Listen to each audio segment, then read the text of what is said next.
Fala, galera do Peleja! E hoje o Scala Pacheco é para começar a celebrar a Copa do Mundo. Ela já começou lá na Rússia, já teve jogo até do Brasil, e você sabe de cor os convocados do Tite, tanto os titulares quanto que estão no banco de reserva. Mas você se lembra de todos os convocados de jogadores brasileiros desde a Copa de 94? É muita gente. Então aproveita e já deixa um like aí no vídeo e vamos para a escalação! De 94 para cá são 24 anos e 7 convocações para a Copa do Mundo. Entre treinadores já passaram Felipão, Parreira, Zagallo, Dunga e agora o Tite. E eles acabaram levando muitos nomes para a Copa do Mundo. Nomes que até você provavelmente não vai lembrar. E alguns nomes que também ficam meio estranhos pra gente. A bola da vez hoje talvez seja o Tyson e o Fred. Mas os outros? Você lembra quais jogadores que foram convocados para a Copa do Mundo? Lembrando que a escalação não é para mostrar quem merecia ou não ir para a Copa.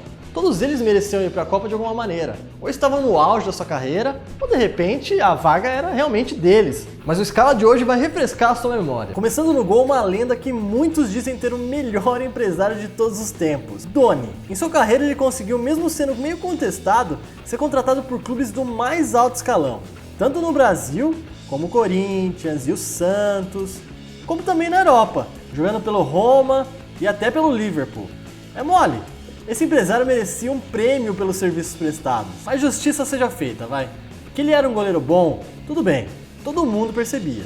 Agora, ser um goleiro de seleção é um pouquinho diferente. Mas que o cara merece algum crédito, ele merece. Principalmente pela sua primeira participação na seleção brasileira, em 2007, conquistando o título pro Brasil e sendo até decisivo na semifinal contra o Uruguai, quando ele defendeu nas cobranças de pênaltis o chute do craque Diego Forlan e do ídolo São Paulino Lugano. É momento de glória, não é? 3 anos depois ele estava convocado para a Copa do Mundo, ao lado dos goleiros Júlio César e Gomes.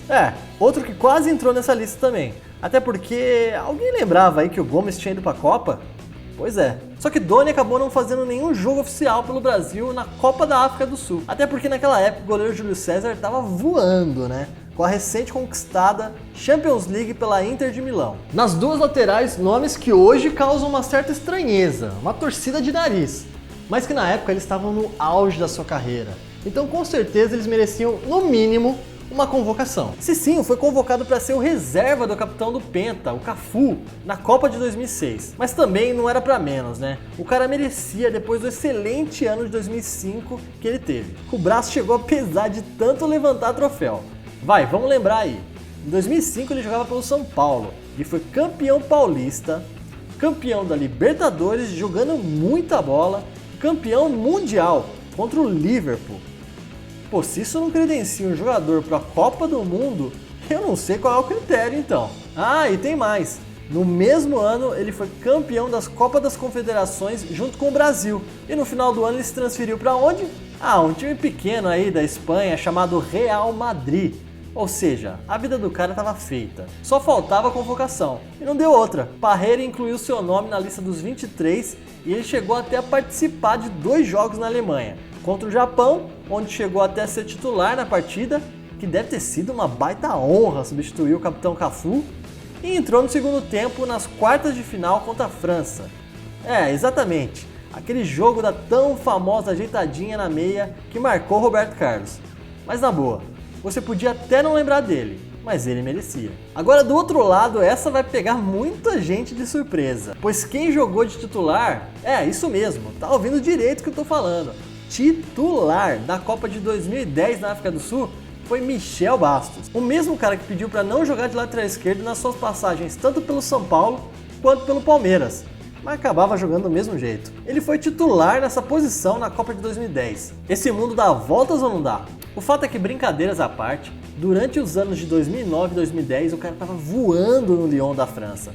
Para vocês terem uma ideia, ele permaneceu no time até 2013 e conseguiu fazer 40 gols nessa passagem. Para um lateral barra meio-campista barra ponta esquerda, é muito gol. Merecedor ou não, no time de Dunga era ele ou o Gilberto, que estava no Cruzeiro naquela época. Então, sinceramente, qualquer um dos dois entraria nessa escalação aqui. E acho que até na do Dunga também. Tá, beleza.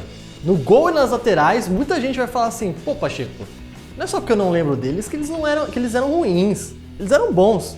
Galera, todo nome que eu vou pôr aqui na escalação são bons nomes. é que alguma coisa eu vou questionar e a gente tem que trocar essa ideia. Na zaga, por exemplo, são nomes que realmente eu não sei se eram os melhores nomes para aquelas convocações, mas você pode tirar sua própria conclusão. Para começar, um dos caras mais sortudos que existem nesse país. Sortudo eu digo porque mesmo ele não jogando como titular, ele consegue conquistar alguns títulos incríveis. Anderson Polga foi convocado na seleção do Penta em 2002 pelo Felipão. Sempre preocupado com a parte defensiva da equipe, o técnico viu no zagueiro gaúcho, que na época jogava no Grêmio, um nome de confiança para caso fosse preciso fortalecer a zaga brasileira. Ah, e lembra quando eu disse que ele era sortudo? Pô, o cara conseguiu ser um dos 23 pentacampeões brasileiros, e nada menos do que 10 anos depois, ele foi novamente campeão mundial, só que agora pelo Corinthians. Eu tô dizendo, esse cara é um pé de coelho. Se tem algum time aí querendo ser campeão em 2022, ele já se aposentou, mas sei lá, ele estando no elenco, acho que já vale, né? E falando em homem de confiança, esse sempre foi o fator chave pro Felipão trazer alguns nomes um pouco fora do comum para suas convocações. E não foi diferente em 2014 aqui no Brasil, quando o Felipão surpreendeu a todos e convocou Henrique para a zaga brasileira. Para quem não se lembra, um ano antes, os dois venciam a Copa do Brasil pelo Palmeiras, e o que fez até o jogador ser vendido pro Napoli. E mesmo sem ter jogado a Copa, muitos na época acabaram achando meio estranha a convocação, até mesmo porque seu rival direto pela posição era Miranda, que estava voando no Atlético de Madrid e que hoje é zagueiro incontestável do Tite. Chegando no meio de campo brasileiro, até que as coisas estão bem equilibradas. Tem dois volantes de contenção, bem protegidinho ali na frente da área, um meia mais cerebral para começar as jogadas e um ponta para correr pra caramba para ser o velocista do time. São bons nomes, mas tem alguns aí que eu nem lembrava. Para começar com o primeiro volante, eu já vou dar logo o seu currículo. Campeão paulista e campeão carioca, mas não como jogador, e sim como treinador. Doriva foi para a Copa de 98. Você lembra disso? Pois é. E mesmo você retorcendo o nariz agora e pensando, pô, mas o Doriva? Fique sabendo que ele merece créditos, pois sua primeira convocação foi em 95, jogando pelo 15 de Piracicaba, um clube que é tido como de menor expressão comparado aos grandes de São Paulo. É claro, não dá para ignorar que antes disso ele já tinha sido campeão brasileiro, da Libertadores e do Mundial com o São Paulo. Mas pô, ainda assim é significativo ter um jogador convocado jogando no 15 de Piracicaba. A gente precisa de mais exemplos assim. E quando foi chamado pelo Zagallo na Copa de 98, Doriva estava voando no Porto, sendo campeão português e com uma bola de prata na bagagem pelo Campeonato Brasileiro de 97, atuando pelo Galo. Ou seja, o cara merecia, vai. É por isso que eu falo, são nomes que parecem um pouco estranhos, mas não significam em nada que eles sejam ruins. Porque como é que você vai deixar de fora de uma Copa do Mundo um cara que foi campeão da Libertadores, bicampeão brasileiro, ganhou uma Copa América em 2007, uma Copa das Confederações em 2009, e nesse mesmo ano ainda ajudou um time como o Wolfsburg da Alemanha a conquistar seu primeiro título na história como capitão e ídolo do time? Pô, depois de tudo isso, Josué estaria até na minha convocação. E na do Dunga também. Por isso foi para a Copa de 2010 e acabou disputando um jogo, entrando no finzinho do primeiro tempo contra o Portugal, ainda na fase de grupos. Adivinha no lugar de quem? Felipe Melo. Já pensou se Dunga mantivesse essa alteração para o resto da Copa? É, meu amigo. E agora o cérebro da seleção. O camisa 10. Eu acho que eu daria 10 para ele, porque ele jogava muita bola. Giovani estava voando em 98, jogando pelo Barcelona, e havia acabado de ser campeão espanhol.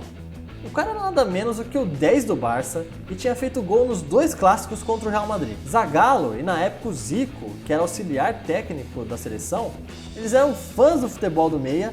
E até por causa disso, e também por causa de uma lesão do Juninho Paulista, Giovani foi convocado para o torneio da França. O problema é que até ele mesmo depois assumiu algumas entrevistas depois da Copa que o seu posicionamento em campo não era o melhor, para mostrar todo o jogo dele. Isso atrapalhava muito, pois ele acabava chegando sempre cansado ao ataque para ter que voltar para marcar. Não deu muito certo, né? Resultado disso foi que o meia chegou na Copa como titular, iniciando a partida contra a Escócia e não durou, adivinhem, 45 minutos. Ele foi sacado já no meio do jogo para a entrada do meia Leonardo e nunca mais voltou pro time. Decepcionante para ele e para a seleção brasileira. Mas fica tranquilo, Giovani. Aqui na minha escalação você vai até o final. E como titular. Até porque seu companheiro nesse meio de campo vai precisar de alguém para mandar aquele passe milimétrico. Pois é só disso que ele precisa para fazer a alegria nas pernas aparecerem no campo. Já sabem de que eu tô falando, né? Bernard completa esse meio campo. Não podia faltar. Um digno representante da seleção que estava em campo durante o 7-1 e ainda o substituto de Neymar. Mas vamos voltar um pouquinho para trás. Não dá para discutir nem um pouco. Um ano antes da Copa foi incrível para esse cara. Ele foi campeão mineiro e da Libertadores pelo Atlético Mineiro, campeão da Copa das Confederações e ele acabou até se transferindo para o Shakhtar da Ucrânia. E adivinha? Claro, foi campeão também ucraniano. A fase estava tão boa que até no dia da sua convocação ele marcou um golaço. Admite, vai, eu não conto pra ninguém.